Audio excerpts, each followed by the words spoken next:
So, Jack Grealish gone to Man City, 100 million. They met his release clause in his contract that was signed last year, and you could argue that it's too much money, but what we're going to argue today is, where does he fit into Man City's midfield? How does this affect Aston Villa's midfield, and who are the best options that we're looking for based on this transfer? So what we've got is Man City's midfield on the left and Aston Villa's midfield on the right. And we've got each player's prices and then their owner's percentage of how many teams have selected them in their fantasy league setup for the start of the season. Now, Jack Grealish, 31.8%. That's probably going to go down now he's actually gone to Man City. I would feel that percentage was so high because based on when he was at Aston Villa and he was going to be the main guy, the main focus point linking midfield to attack, and he was more likely to be on set pieces than he will be at Man City. So now he's at Man City, is he still a viable option? Potentially.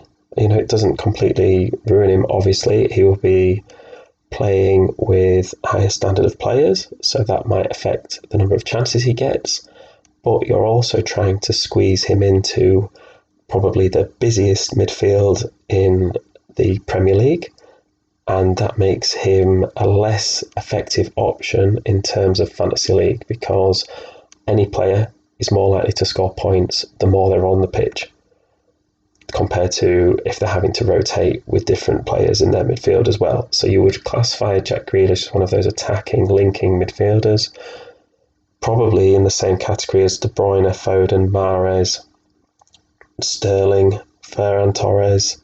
There's a chance that Bernardo Silva and Gundogan are more holding base midfielders this year, playing more in the middle, with the rest of those options pushing on. So if I had to pick someone from that Man City midfield, I would probably go for Foden or De Bruyne at the moment. With Foden, there's a chance that he's also going against Jack Grealish for maybe that left wing position or more of a central position. With De Bruyne, if you're going to commit to spending 12 million, I'd like to guarantee that they're going to play every week. Now, there is a high chance that De Bruyne will, but he's in the same price bracket as your Salahs and your Fernandez's, and I just think if you were comparing De Bruyne to those two, and you had to make a choice out of those three players, then De Bruyne would always be your third choice option out of those three, just from the fact that Salah and Fernandez are on pens. There's no guarantee De Bruyne is on penalties, especially if Harry Kane comes in.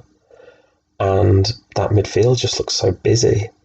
So my advice would be stay away from Man City midfield if you don't want that headache of, are they going to play, are they not going to play?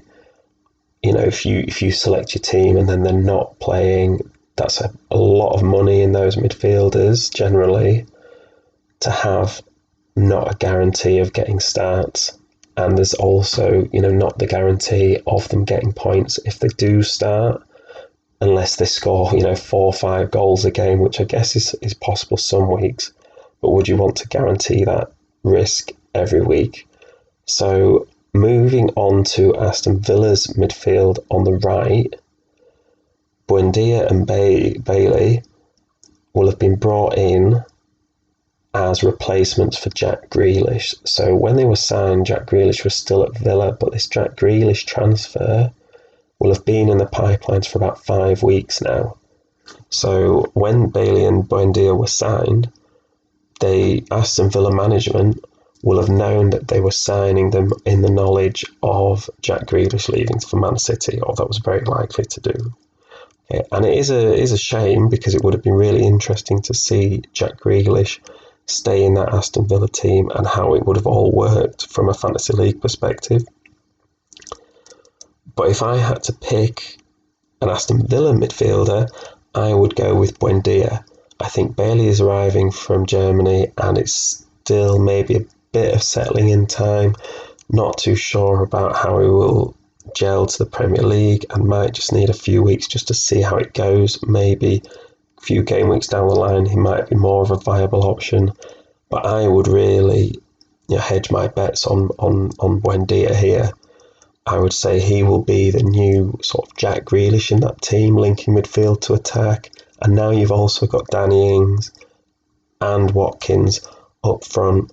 I think there'll be lots of chances. Buendia will be on those set pieces, and at 6.5 million, I would say he's the best option out of all the midfielders you see on your screen right now. So in terms of price points, guaranteed to play and involvement in the midfield as a chance of creating points, I would heavily go for Buendia above anyone there, and then I would reinvest any money you might have saved, that 1.5, 2.5 million that you've saved instead of getting a Man City midfielder. I would look at maybe boosting your team elsewhere with that. So yeah, let me know what you think about that selection, and what you're planning on doing, whether it changes your midfield now because of Jack Grealish's transfer. Would you stick with Jack Grealish, or would you look at moving him on? And thank you very much for listening.